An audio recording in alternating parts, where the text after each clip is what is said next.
philosopher Forrest Gump once said that life is like a box of chocolates. You never know what you're gonna get. Well, I'd like to argue that there are some things we can expect from life. For example, growing up sucks. I mean, I always wanted to grow up, but now I have responsibilities. And sometimes it feels like I'm going to collapse under the weight of expectations, which is why I would like to coin a new saying. Life is like a game of Jenga. You slowly lose stability until everything comes collapsing down. And I feel like a collapsed tower of Jenga blocks right now, watching my hopes and dreams dissipate. Okay, not really, but after crying at 1 a.m. for the third day in a row, finding limits on my calculus homework, I knew that I had found my limit and that I needed a break. But how could I afford that when there were tests to study for, assignments to finish, speech and debate tournaments to have technical issues in? And not only that, but what could be more important than being productive? And that's when it hit me. It's not that I couldn't take a break from working, it's that I didn't know how to. And I suspect I'm not alone in that regard. In the work-driven reality that is our everyday lives, we have forgotten how to be idle. Our desire to maximize our productivity, to push our limits, to reach our goals, and to be perfect has become counterproductive. The Bureau of Labor Statistics reports that American productivity per worker has gone up 400% since 1950, making us the most overworked developed nation in the world. And with the detriments to our health and happiness that this is bound to bring, we must first build our Jenga tower out of the problems that we face with idleness. Then we'll take some blocks out as we examine the causes of these issues before finally knocking the whole structure over and finding some solutions. Well, let's look at a game other than Jenga though. Tyrion Lannister from the HBO show Game of Thrones put it best when he said that sometimes nothing is the hardest thing to do. And while this doesn't really apply to the writers when they wrote that last season, the rest of us do find difficulty in not doing anything. And this is a mentality that's even developed into a movement, one that the New York Times on January 19th of 2019 dubs hustle culture, describing it as obsessed with striving, relentlessly positive, devoid of humor, and impossible to escape.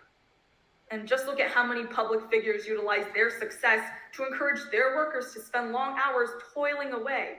In 2018, Elon Musk tweeted that nobody ever changed the world on 40 hours a week. And in a 2016 interview with Bloomberg, Marissa Mayer, the former CEO of Yahoo, stated that if you're strategic about when you sleep, when you shower, and when you go to the bathroom, it would be possible to work 130 hours a week. Okay, so I may have gotten a 50% on a math test before, but hear me out. There are 168 hours in a week. And, do some subtraction, a little bit of division, and that leaves just over 5 hours per day for us to do basic human needs, including sleep. But hey, this mindset only serves to keep us productive, right?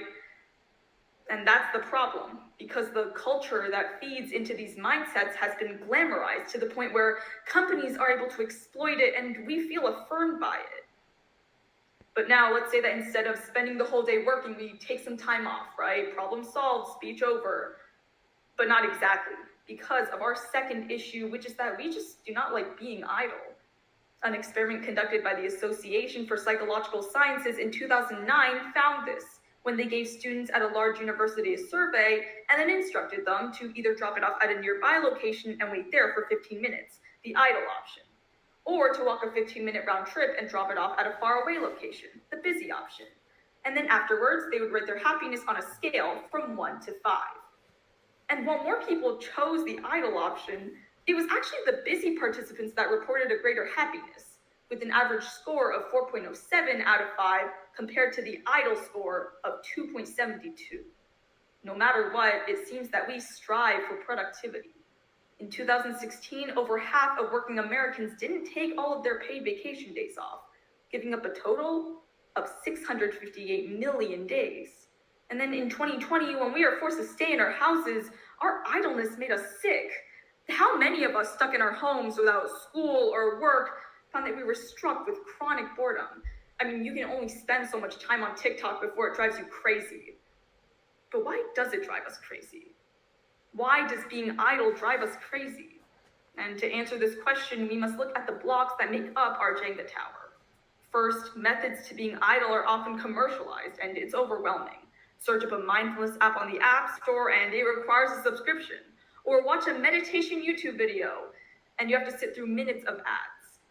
As The Guardian on April 24th of 2017 writes, we produce our identity on social media, and in doing so, we produce economic value for others. The hours that you spend on these platforms may be unwaged, but they generate real revenue for the companies that own them. We may think we are being idle, but in reality, the methods we use to do so keep us productive anyway. But the blame doesn't lie completely with the companies either, because we have internalized this fear of being idle, because we interpret it as being lazy or unproductive. Harvard business professor Clay Christensen contends that the return on investment of work is immediately apparent in the form of raises, promotions, and general approbation. And we are constantly working to achieve those, as well as being held back by the fear of torpedoing our careers through dialing back on work.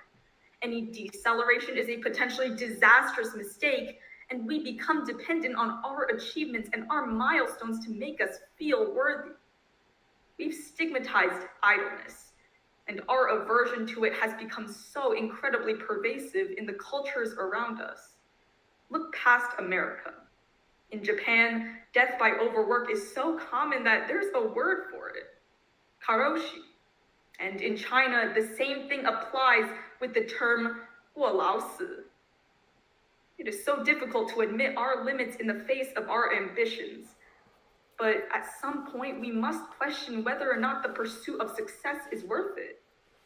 Take the story of Moritz Erhard, a 21-year-old British banking intern who was so keen to impress potential employers that he worked for 72 hours straight and was found dead the next day.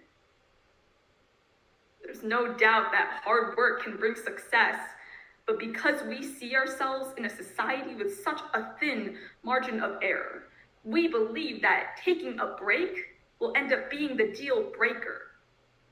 And our stories of success are often interwoven with the determination and the persistence that it took to achieve them. But in a culture that values hyper-achievement and perfectionism above all else, accomplishing our dreams for happiness may come at the expense of just that. In Jenga, the game ends when you knock the tower down, but it also means that you can start over again. And something that we can do to get that same fresh start is to redefine our perception of idleness. Instead of lamenting time lost, we can value the beneficial aspects, such as stimulated health and especially creativity. Just take French mathematician and Forrest Gump's fellow philosopher Henri Poincaré as an example. Disgusted with his recent research failures, he decided to spend a few days at the seaside. And then one day, walking along the bluff, the idea came to him. The arithmetic transformations of ternary quadratic forms were identical to those of non-Euclidean geometry. Yeah, I have zero idea what that means, but what we should take into consideration is that Poincaré's eureka moment came when he stopped letting his work dictate his life. And it's not just 19th century polymaths that this applies to either. There are many examples of how idleness and productivity aren't mutually exclusive. Just look at the Nat Ministry, an Atlanta-based organization that advocates for rest as a form of resistance and liberation for the African American community. Or the Tanping or laying flat movement, in which Chinese millennials are resisting the narrative that work is the only path to prosperity. We can uphold these values too. And I know it may seem hard, considering the fact that most of us are teenagers dressed up in suits delivering speeches on a Sunday afternoon. But really, we can start by learning that it's okay to take breaks, and also to learn that our self-worth isn't tied to how much we exploit ourselves for grades, promotions, or trophies. And that rather than constantly testing the boundaries of our limits, we can adhere to them instead.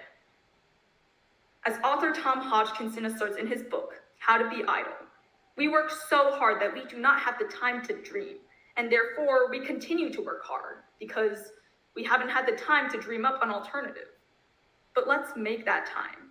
Stepping away from work, stepping away from that Jenga tower will give us the opportunity we need to reassess our priorities and reflect on what we truly want. And besides, you can't knock over the Jenga tower if you're not even playing the game. Thank you.